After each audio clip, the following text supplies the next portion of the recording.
Our next speaker will be Kim Carfore. She is a PhD student in the Ecology, Spirituality, and Religion program at the California Institute of Integral Studies, as well as the program coordinator. Kim serves as the student representative of the American Academy of Religion Western Region since 2014, as well as the co-chair of the Ecology and Religion Unit. Her work examines the intersection of gender and culture in global environmental issues. She can be found pondering her previous life as a wilderness therapy instructor and has been known to do philosophy with bears and theology with snakes. Please welcome Kim Carfore.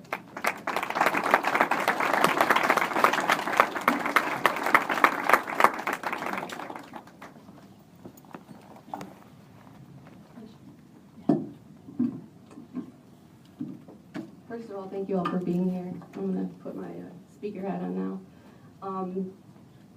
So my talk is mainly, we have the facts, so why aren't we acting? That's kind of my question that I held when I was writing this talk. And so the talk is called Ghosts of Injustice Towards Gender Equity in a Changing Climate. And so I'm wavering between religion, ecology, feminism, and philosophy. So I'm starting with a poem because I wouldn't be a student at CIS if I didn't think that art and creativity were a way into feeling or a way into kind of talking to the mind that gets so much of academia is about.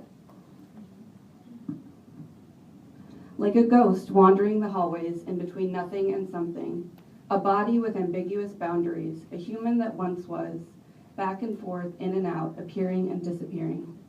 Stuck between realms, the trace of injustice in this place between worlds. Like a child lost in a store, told to stay put, to wait so they can be found. The mark of a wrong that begs to be right, a snag in the fabric of time, a scar in a psyche once smooth. Justice is making things right. Striated space marks the aporia of the impossible. I wrote this poem as it birthed a feeling. Working towards securing a better world is not work that feeds my pocketbook. Many times I feel invisible. Perhaps it comes from being a woman in academia. Perhaps it's because women in philosophy fall to the margins all too easily. Or perhaps this is precisely the nature of women in philosophy, which is more of a question, a blind spot, because the work of translation is impossible. Many times I feel I've learned two different languages, one that separates the symbolic with the empirical, and one that refuses to diffuse these.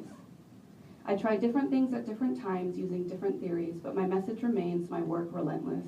And this is the work of justice at its best. That last line of my poem, striated space marks the aporia of the impossible, is a bit Deleuzian and Derridian for those of you who might be familiar. They are the two leading philosophers of French post-structuralism. Striated space marks the aporia of the impossible. Striated means having lines, bands, grooves, it's bumpy. Smooth space, according to Deleuze, is an environment or a landscape through which a subject operates. A subject being anything that gets to say, I am, which is a very simplified version of the concept subject, of course. And aporia, according to Derrida, is a paradoxical pore, a border. It is an opening that is both a closure and an opening onto something other, a new way of being. This is justice. Normally, one thinks that the smooth is the way forward. Consider the phrase, the path of least resistance, as one might say. The point I'm trying to relay is that the paradoxical closure, or the path of resistance, might actually bring liberation in the long run. So there are 5 parts to my talk. Number 1, gender equity and climate change. 2, who counts. 3, the things that haunt me. 4, I am spectral. 5, wait, how does this relate to gender and climate change again? So the most practical and political part of my talk is on gender equity and climate change. According to the Gender and Climate Change report in the 2009 Copenhagen Summit, women are more likely to suffer violence, including sexual violence, and resource conflicts exacerbated by climate change. In addition, it has been reported that during environmental disasters, there is a rise in domestic violence and other forms of violence against women. According to the 2009 UN report on women, gender equity, and climate change will cause unequal suffering between men and women, especially in developing countries. This occurs in 5 main categories. So first of all, climate change will reduce crop yields, making it difficult for farmers, which are mostly women, to feed their families and produce food for economic exchange. In fact, 45 to 80% of the world's farmers are women, and this stat being 90% in Africa. Second of all, women and girls are mainly in charge of sustenance work, which includes walking long distances to collect water and fuel for fires. With climate change making these resources unreliable, women will have to walk further, limiting the time they have to do other tasks like earning money, pursuing education, learning new skills, and simply resting. Number 3, natural resources are becoming increasingly contaminated, which will make women sick.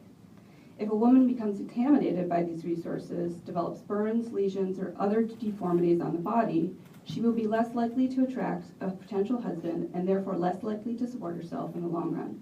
Not only will her health be affected, but her socioeconomic status as well. Number 4, in many countries, women's lower socioeconomic status prevents them from equal access to resources that might ensure their survival. Floods, for example, which will be on the rise in a changing climate, will probably become more frequent and severe in the future. Women who never learn to swim are more likely to drown. Due to cultural norms preventing women from obtaining knowledge or from being seen in public, women might be unaware of public relief centers to obtain survival resources. And number 5, climate change is expected to make food shortages more severe. Women tend to be the first to sacrifice their diets and reduce the amount they eat to help feed their families, which will lead to malnutrition.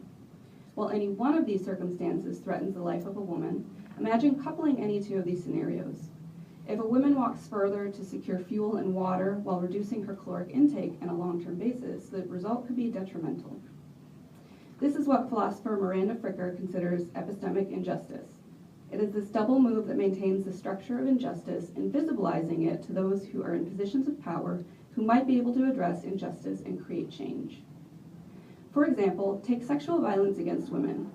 The patriarchal law of the father, which forces experience to become voice, to become reason, to become written, extracts abstract concepts from actual experiences of injustice.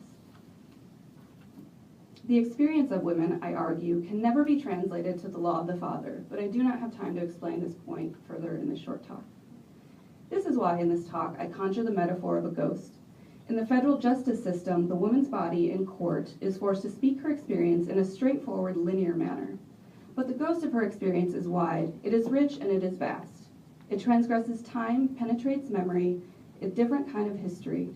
Just like the ghost of the image of a woman farmer in Africa that I'm conjuring right here, right now, can reside in your imagination at this current place in time and space.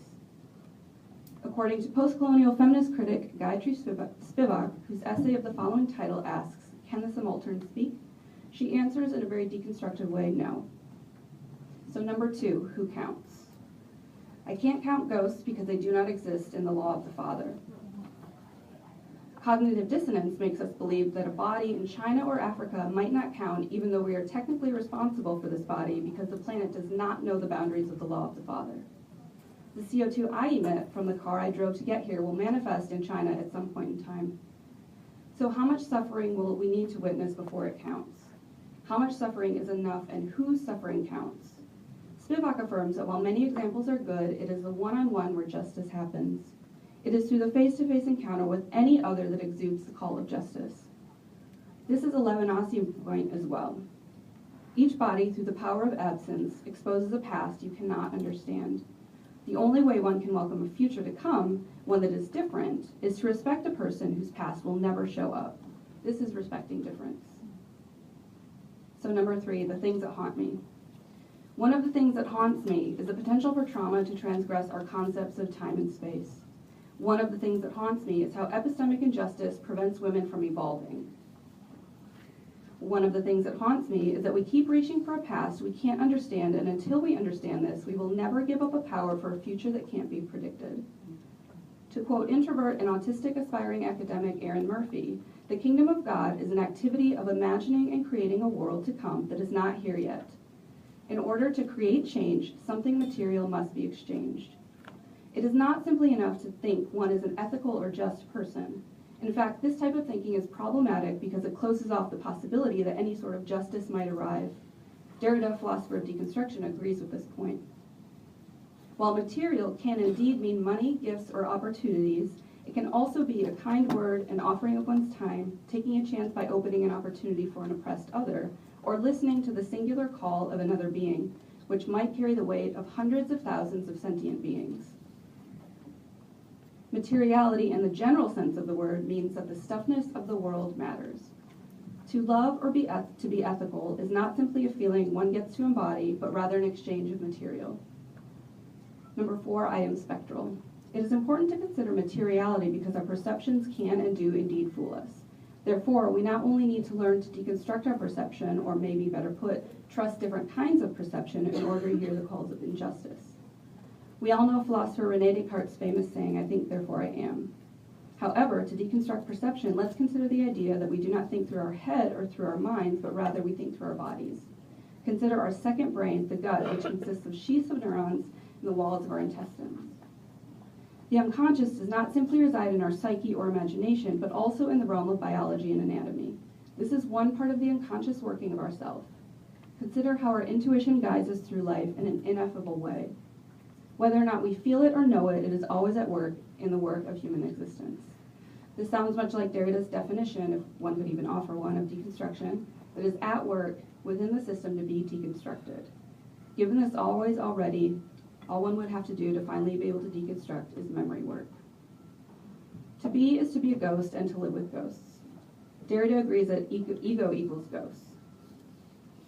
The ego can be thought of as one of those perspectives, stories, symbols that I identify with that I make into a coherent whole from separate sources collected throughout our lives.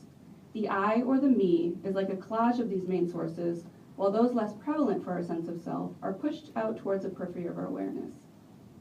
In the dominant system of patriarchy, not only are the symbols of women pushed towards the periphery, but also the actual existing bodies of women. Consider what we call women's work: dishes, laundry, cooking, cleaning, childcare, sewing, etc., which are not productive in the economic or public realm, but rather reproductive work taking place in the private realm of the domestic household. When women do participate in the public realm, we are forced to wear certain literal and figurative outfits that do not necessarily fit. But as we all know, wearing an outfit that is uncomfortable at first, we are always told, you'll get used to it. One point I'm trying to make is that the historical codification of men and women has created unjust systems of economic and social exchange, which are destroying the planet. So number 5, how does this relate to climate change and gender again? So one of my least favorite spiritual phrases is "we are all one." While I understand and appreciate the sentiment, taking this phrase to its logical conclusion involves getting rid of differences, which are the source of creativity. Consider the friction involved with not getting along with others or not being able to see the other's perspective. These are fantastic sources of creativity if we know how to navigate these uncomfortable dynamics. I think back to my time as a wilderness survival teacher. Using the bow drill, which consists of a bow, spindle, and fireboard harvested from wood, friction is what creates fires, which is what we use to cook and keep warm. Fire has made us human. Keeping friction in mind, I return to the concept of gender equity in a changing climate. Sexual difference is the difference that one can trace back to most of life on Earth, minus the asexual bacteria and viruses. Sexual dimorphism is prevalent in almost all mammals, birds, and reptiles, although the differences in reptiles are more subtle. Even 6% of plants are sexually dimorphic. So the movement of feminism, I'm talking about humans again, has been around for about 150 years and has seen 3 different waves. Currently, one of the main feminist slogans states that men and women are equal. While men and women should be represented in the justice system equally and in the economic realm should be equally compensated for equal work, I fear that our slogan of equity might create more imprisonment for women in the future. The work of translation difference and diversity into the justice system is complex and nuanced. Men and women are different. We embody knowledge differently, we have different selves, or what I like to call starting points. The composition of our bodies is different, our centers of strength are different, and our cultural feedback circles are different. In this difference, if we attend to friction, we could create flames of resistance. According to the UN Women's Watch report, one of the main ways we can create forms of resistance in a time of climate change is to include Indigenous women in decision-making processes.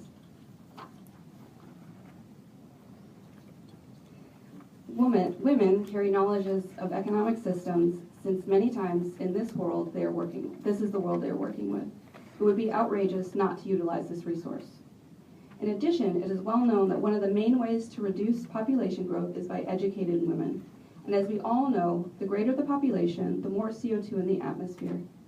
If you harbor a more business-oriented mentality, you should know that investment in girls' education may offer the highest return investment in the developing world. This might be because when you invest in women, they typically invest 90% back into health, nutrition, and education of their families, opposed to 35% of men. I've touched on the impossibility of translating women's experience into patriarchal systems. Therefore, the problem lies in representation. If the subaltern cannot speak, how is she represented in politics? How can people learn to address the cry, "I cannot breathe"? Due to power dynamics implicit in the structures of the system, even if the subaltern climbs the ladder, obtains a voice, and knocks on the apparent glass ceiling, the systems of power, this is judicial, educational, and economic, have a difficult time fitting this anomaly into their system. We can also see how progress in the form of female representation at the presidential level in our own country can even embolden greater forms of stasis, opposing this terrifying sense of progress. I'd like to end with to quote the words of Dr. Cornel West.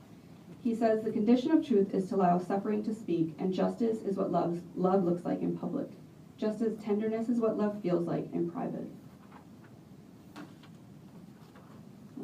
We shouldn't love because these other beings are worthy of loving us back. We should love them simply because they are worthy. And love isn't just a feeling, but an action.